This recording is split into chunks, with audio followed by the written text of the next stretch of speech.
Universal Design for Learning is a framework to improve and optimize teaching and learning for all people, based on scientific insight to how people learn. And as you can see in this picture, it kind of gives you an overview of the why of learning,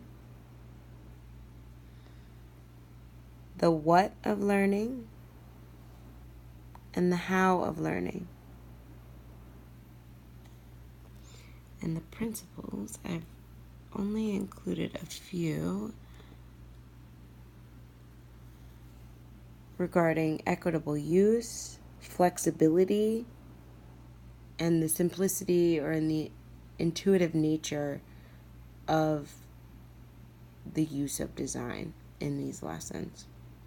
Because really universal design for learning has differentiated learning embedded in it in order to accommodate to all learners and all types of learners.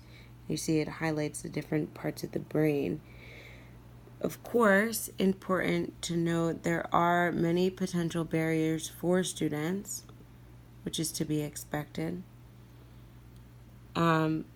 But also an important component to universal design for learning is including multiple means of representation.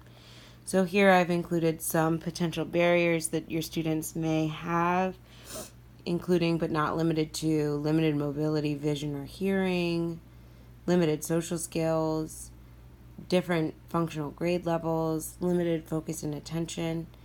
And the multiple means of representation gets back to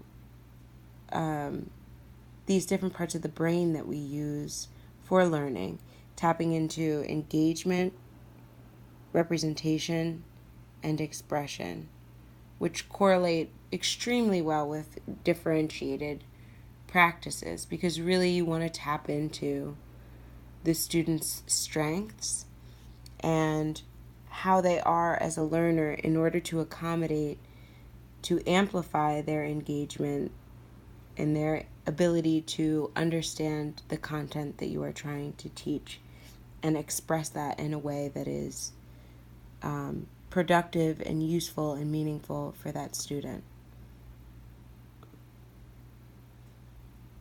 Finally, we have social skills.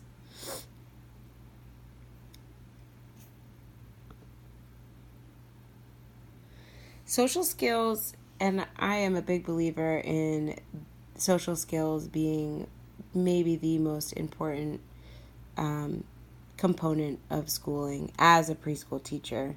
It's an integral part of school, and studies have shown that academic progress and academic success is linked to a student's ability to build social relationships and build social competence. I really understand it to be one of the more fruitful aspects of school, and that differentiated learning and giving students the opportunity to experience that for themselves but also see it with each other will only benefit them in real world and real life experiences. Instruction. So there are many different types of social instructional practices. We use all of these very often in a preschool setting: whole group, small group. Partner work is a little bit more difficult. My students are only 3.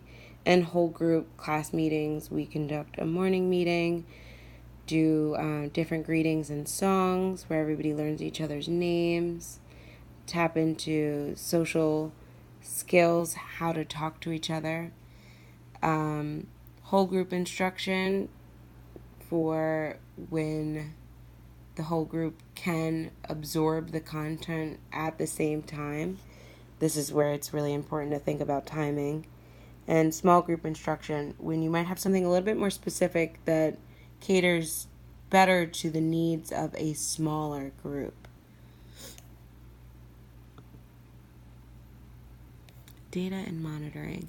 So one way that I keep track, that I'd love to share this more with other educators, one way I keep track of behavior is through the Power of Three, which was popularized through, what is it?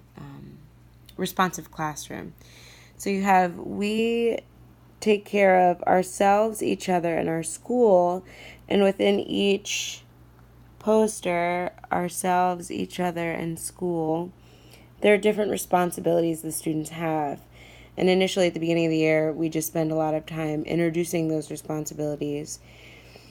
And then after the holidays, maybe a little bit after mid-year, I begin to differentiate with the students regarding what social skills they should be working on. So we use kind words. There's one student who was struggling with that, and you can see a picture of an image of their face under that responsibility as something that they needed to focus on that week. This is tracked pretty loosely. If behaviors do require more assistance, then that's something that we do MTSS for. But this is a good way to get all students on board and gaining awareness of the benefits of being aware of their social skills and practicing them, being mindful of them.